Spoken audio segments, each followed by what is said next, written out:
بسم اللہ الرحمن الرحیم۔ السلام علیکم۔ رات کا آخری پہر ہو رہا تھا۔ سلطان اپنے حجرے میں بیٹھے اللہ تعالیٰ کی عبادت میں اس قدر مصروف تھے کہ انہیں ارد گرد کا بالکل بھی ہوش نہیں تھا۔ وہ عشاء کی نماز کے بعد سے جو حجرے میں آئے تھے انہوں نے باہر کا ایک دفعہ بھی رخ نہیں کیا تھا۔ حجرے کے باہر ہی ان کے 2 سپاہی ان کی حفاظت کے لیے مامور تھے۔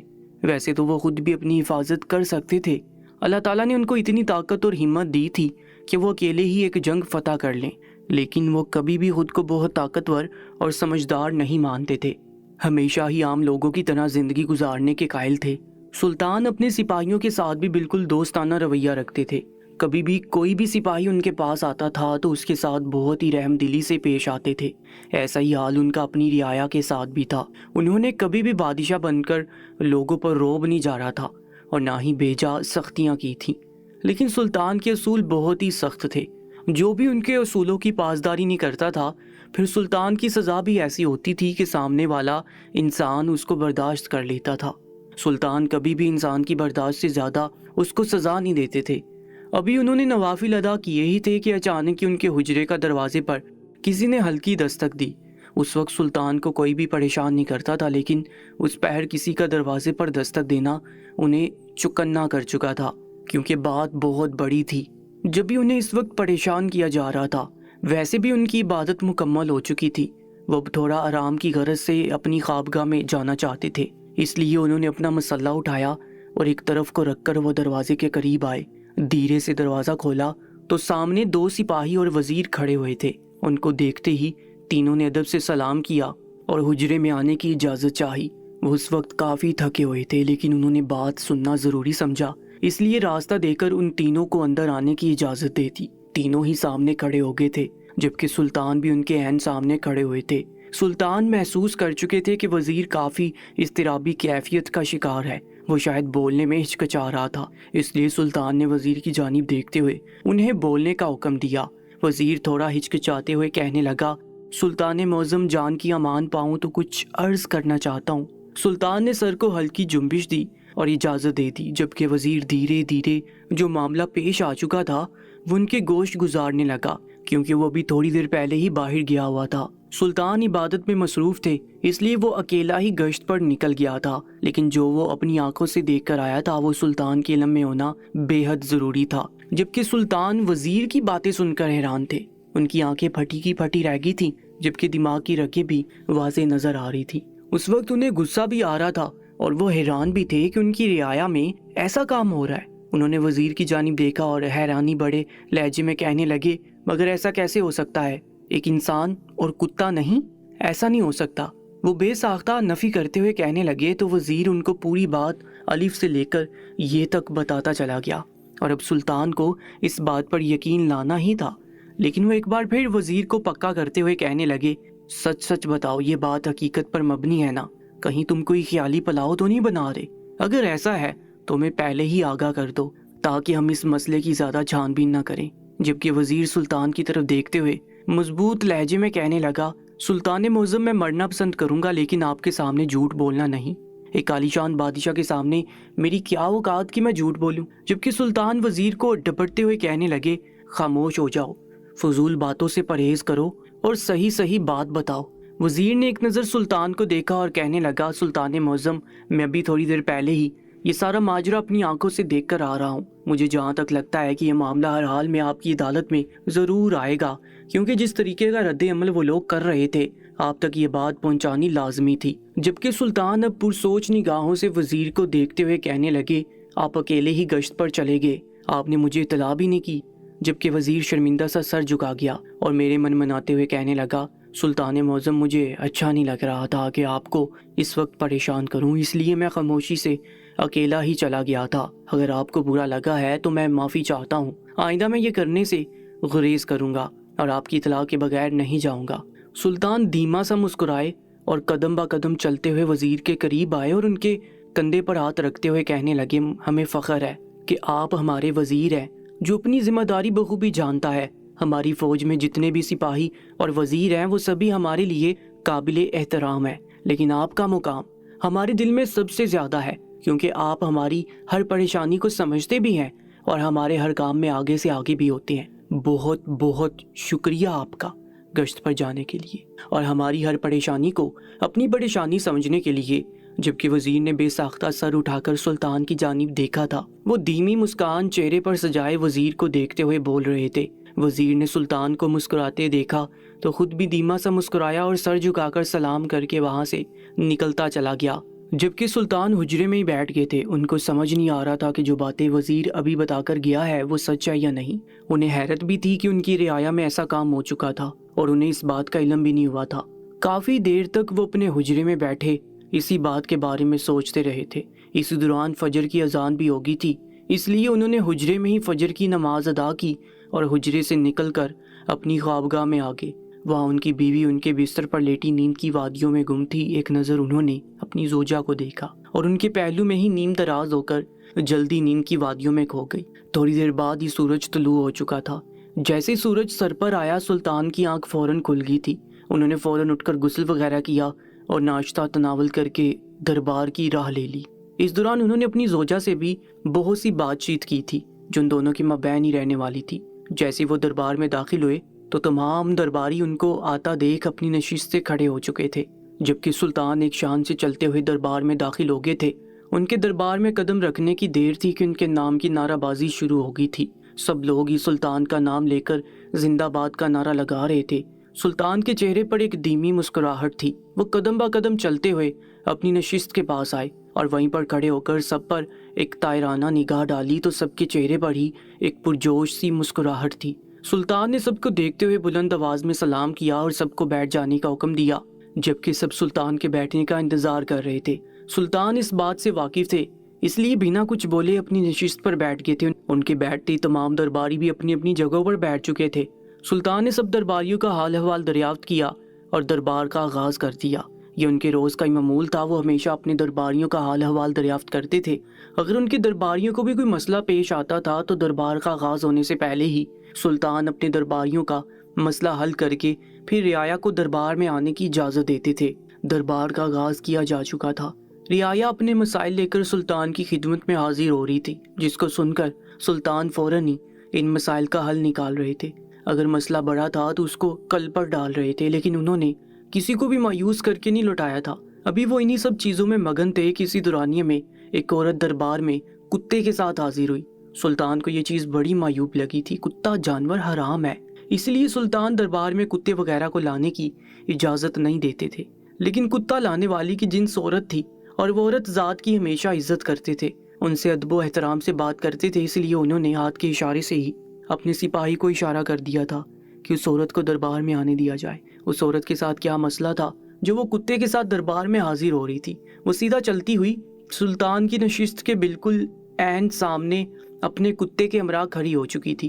سلطان نے ایک نظر اس کتے کو دیکھا اور اس کے بعد اس عورت کو دیکھتے ہوئے سوال کیا، اے عورت، تم یہاں کیوں آئی ہو؟ وہ بھی ایک ایسے جانور کے ساتھ جو حرام ہے۔ کیا تم اس بات سے ناواقف ہو کہ ہمارے دربار میں کتا لانے کی اجازت نہیں ہے؟ اس عورت نے سلطان کی جانب دیکھا اور اچانک ہی گھٹنوں کے بل زمین پر بیٹھ کر زاروں کی طرح رونے لگی، جبکہ دھیرے دھیرے اپنے کتے کی پشت پر ہاتھ بھی پھیر رہی تھی۔ سلطان کے لیے سب کچھ بہت ہی عجیب سا تھا، اس لیے وہ بے ساختہ اپنی نشست سے کھڑے ہوئے اور اس عورت کی جانب دیکھتے ہوئے کہنے لگے، یہاں پر اس طریقے کی حرکتیں نہ کرو، تمہارا مسئلہ جو بھی ہے ہمیں وہ بتاؤ، ہم ہر ممکن کوشش کریں گے تمہارا مسئلہ حل کرنے کی، لیکن اگر تم اس طریقے سے کر کے ہمارا اور اپنا وقت ضائع کرو گی تو یہ بہت ہی غلط بات ہے۔ وہ عورت سلطان کی بات سن کر ان کی طرف متوجہ ہوئی اور سلطان سے کہنے لگی، سلطان معظم، میں نہیں جانتی کہ آپ میرا یہ مسئلہ حل کر پائیں گے یا نہیں، لیکن میں آپ کے پاس بہت امید اور آس سے آئی ہوں، خدا را میرا مسئلہ حل کیا جائے اور مجھے میرا شوہر واپس دے دیا جائے۔ سلطان حیران ہوئے اور کہنے لگے، ایسا کون سا مسئلہ ہے جو ہم نہیں حل کر سکتے، اور تمہارا شوہر کہاں ہے جو ہم تمہیں تمہارا شوہر دے دیں؟ جو بھی مسئلہ ہے تفصیل کے ساتھ بتاؤ تاکہ ہم بھی اس مسئلے کو سمجھ سکیں اور کارروائی کا آغاز بھی کریں۔ اس عورت نے یہ سنا تو اپنی جگہ سے کھڑی ہو گئی، جبکہ سلطان نے جب اسے بتاتے ہوئے دیکھا تو وہ واپس اپنی نشست پر براجمان ہو گئے تھے۔ وہ عورت سلطان کی آنکھوں میں دیکھتے ہوئے بتانے لگی، سلطان معظم، میرے ساتھ چند روز سے ایک عجیب ہی واقعہ پیش آ رہا ہے۔ میری شادی کو ابھی اتنا عرصہ نہیں ہوا ہے، تقریباً 4 سے 5 مہینے ہوئے ہیں۔ یہ مسئلہ میرے ساتھ شادی سے پہلے ہرگز نہیں تھا، بس مجھے یہ مسئلہ اپنی شادی کی رات محسوس ہوا تھا، اس کے علاوہ تو میرے ساتھ ایسا کبھی بھی نہیں ہوا۔ سلطان نے سر کو ہلکی جنبش دی، وہ بہت غور سے उस औरत का मसला सुन रहे थे। औरत मजीद कहने लगी, सुल्तान मुअज़्ज़म, शादी की रात जब मैं अपने घर से रुखसत होकर अपने शौहर के घर आई थी तो मुझे अजीब सी खौफनाक सी आवाज़ अपने कमरे के अंदर आई थी, लेकिन मैंने उस आवाज़ को फ़ौरन ही झटक दिया था क्योंकि वो मेरी शादी की रात थी, इसलिए मैं ज़्यादा इन सब चीज़ों पर ध्यान नहीं देना चाहती थी। थोड़ी देर बाद मेरे शौहर भी कमरे के अंदर आ गए थे और हम दोनों आपस में मगन हो गए थे। लेकिन अगली सुबह मेरे साथ बहुत ही अजीब वाक़या पेश आया था। मेरे शौहर के आगे पीछे कोई नहीं है, बस एक बड़ी बहन है जिसकी शादी हो गई है और वो अपने घर की है, इसलिए अगले रोज़ से ही मुझे अपने घर का काम संभालना था।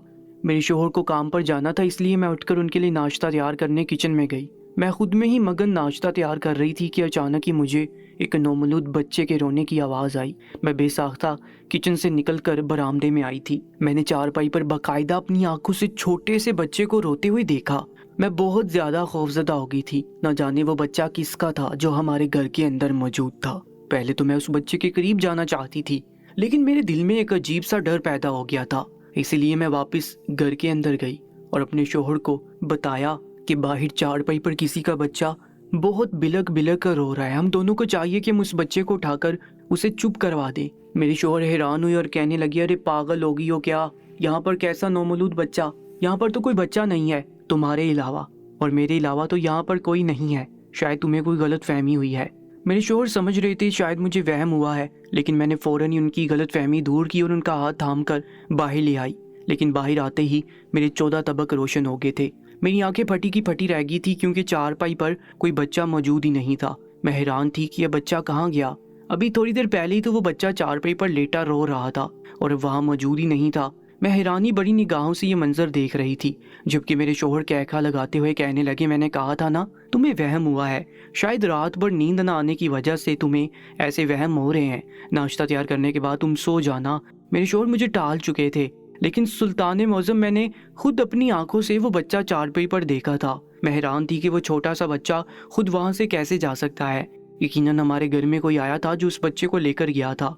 मेरी निगाहें बेसाख्ता दरवाजे की तरफ गई थी, लेकिन दरवाज़ा अंदर से अच्छी तरह बंद था। मेरे दिल में एक अजीब सा खौफ पैदा हो गया था। मुझे अनजाने ख्यालात आ रहे थे। मेरा दिल बहुत बुरे तरीके से डर चुका था। यकीनन इस घर में कोई मामलात थे जब भी ऐसे मसाइल पेश आ रहे थे। मेरा दिल बहुत बुरे तरीके से डर चुका था। यकीनन इस घर में कोई मामलात थे जब भी ऐसे मसाइल पेश आ रहे थे। मैं फ़ौरन ही अपने शौहर को कहा कि मैं इस घर में नहीं रह सकती, मुझे बहुत डर लग रहा है। आप एक काम करें, मुझे काम पर जाने से पहले अम्मी के घर छोड़ दी ताकि मैं सारा दिन वहाँ गुजार लूँ और रात में आपके साथ घर आ जाऊँ। लेकिन मेरा शौहर फ़ौरन ही मुझे डांटते हुए कहने लगे, पागल होगी हो क्या? नई नवेली दुल्हन अपने घर में ही अच्छी लगती है, ना कि माँ के घर में। आज तुम यहाँ डर रही हो तो आगे की ज़िंदगी तुम्हारी कैसे गुजरेगी? मेरे पास इतने पैसे नहीं है कि मैं कोई दूसरा काम तुम्हारे लिए ख़रीदूँ। तुम्हें इसी घर में रहना है, इसलिए आज का दिन तुम अकेले यहाँ गुजारो ताकि तुम्हें आदत हो जाए।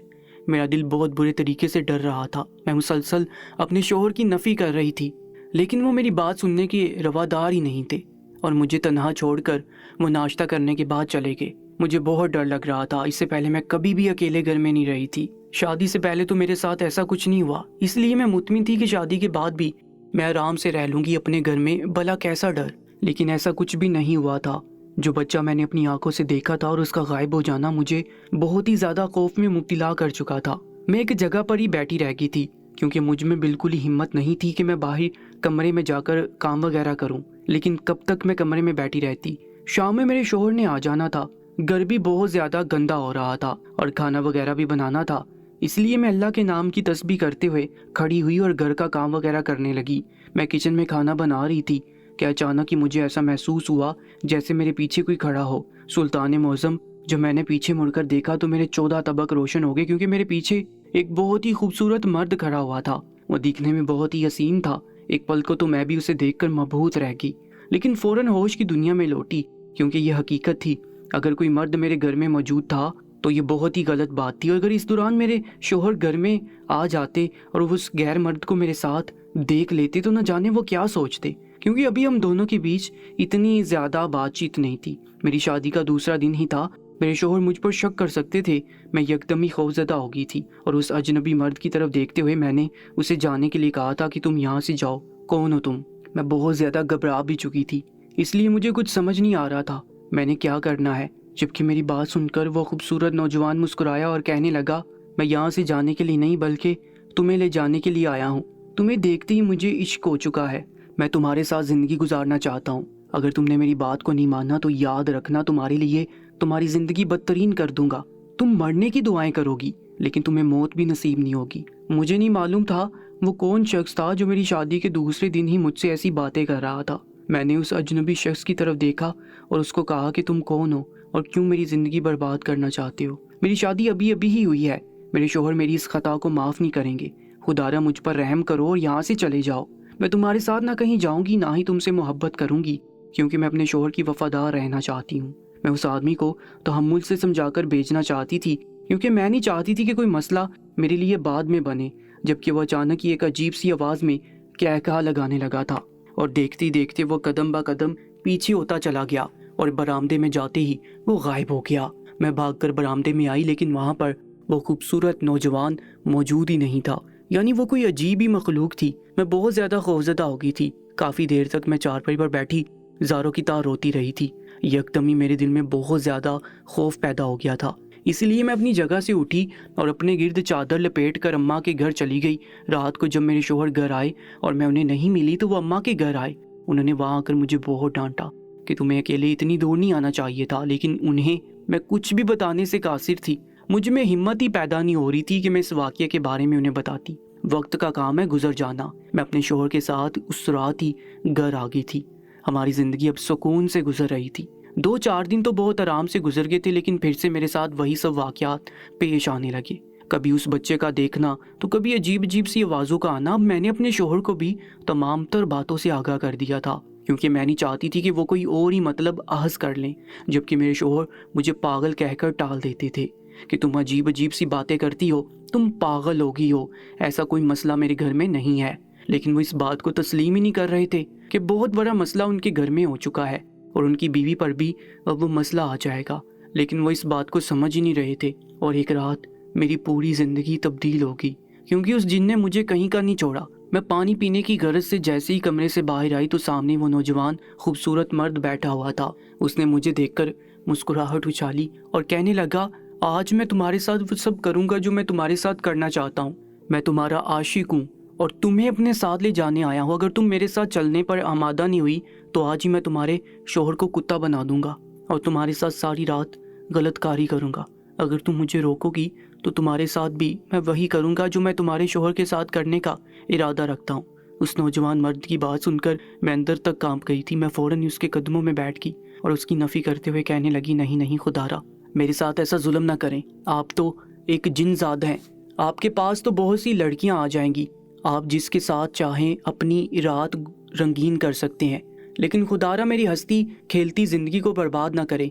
मेरे शोहर के साथ ये जुल्म ना करें। आप क्यों इतने हैवान बन रहे हैं? आप तो कहते हैं कि आप मुझसे मोहब्बत करते हैं। भला मोहब्बत करने वाले इतने जालिम होते हैं? मैं उसको जज्बाती करना चाहती थी, लेकिन मैं नहीं जानती थी ये तमाम तर हरबे बेकार हैं। उसने मेरी बात सुनकर कहका लगाया और अचानक ही मुझे दबोच लिया और देखते देखते वो मेरे साथ गलतकारी करने लगा।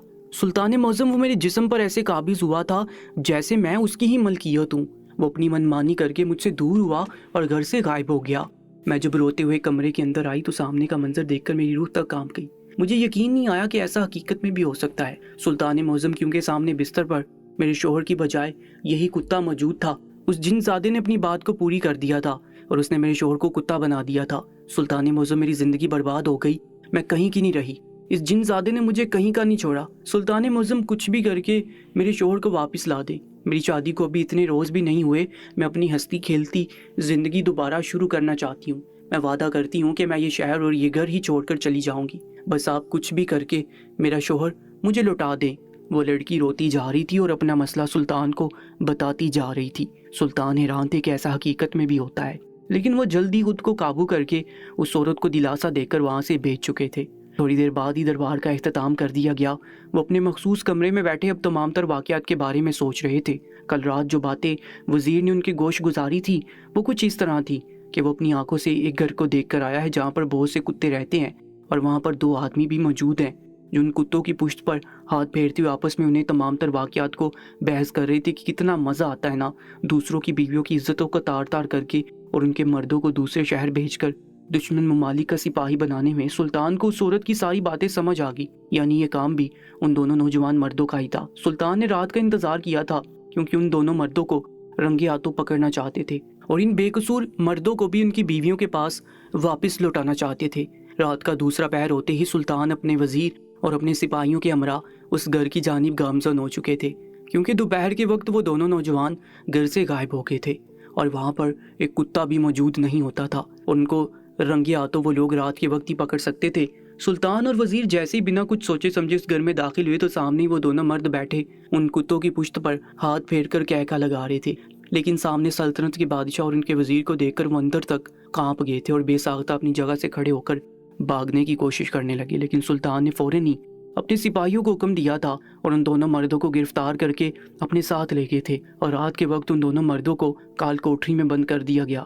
जबकि सुल्तान बहुत ही आबदीदा नजर आ रहे थे। उन्हें बहुत दुख हो रहा था कि कुछ लोग इतने गिर चुके हैं कि अपनी हवस मिटाने के लिए किन किन चीज़ों को बीच में लेकर आ रहे हैं और न जाने इन मर्दों को कहाँ भेज रहे थे, जिसकी वजह से वो मुसलमान मर्द बहकते जा रहे थे। काफ़ी देर तक वो अपने महल की छत पर ही टहलकर इन तमाम तर मामलात के बारे में सोचते रहे थे। सुबह दरबार का आगाज करते ही सुल्तान ने उन दोनों मर्दों को दरबार में तलब कर लिया था, जबकि उस औरत को भी बुलावा भेज दिया गया जिसके साथ ये मसला पेश आया था। जबकि उस औरत ने उन दोनों मर्दों का जैसे ही चेहरा देखा वो एक बार फिर खौफ से लर्ज उठी और सुल्तान की तरफ देखकर कहने लगी कि सुल्तान मुअज़्ज़म, ये वही जिनज़ादे हैं, इसने मेरी असमत दरी की और मेरे शोहर को कुत्ता बना दिया। सुल्तान की रगें फूल उठी जबकि वो जिनज़ादा बाकायदा कांप रहा था, यानी वो कोई जिनज़ादा नहीं बल्कि एक अशरफुल मखलूकात यानी इंसान था। सुल्तान ने उस आदमी की जानिब देखा और कहने लगे, सच सच सारी हकीकत हमारे सामने उगल दो। अगर तुमने किसी भी बात को छुपाने की जरा बराबर भी कोशिश की तो याद रखना तुम्हें ऐसी मौत मारेंगे कि तुमने कभी ऐसी मौत के बारे में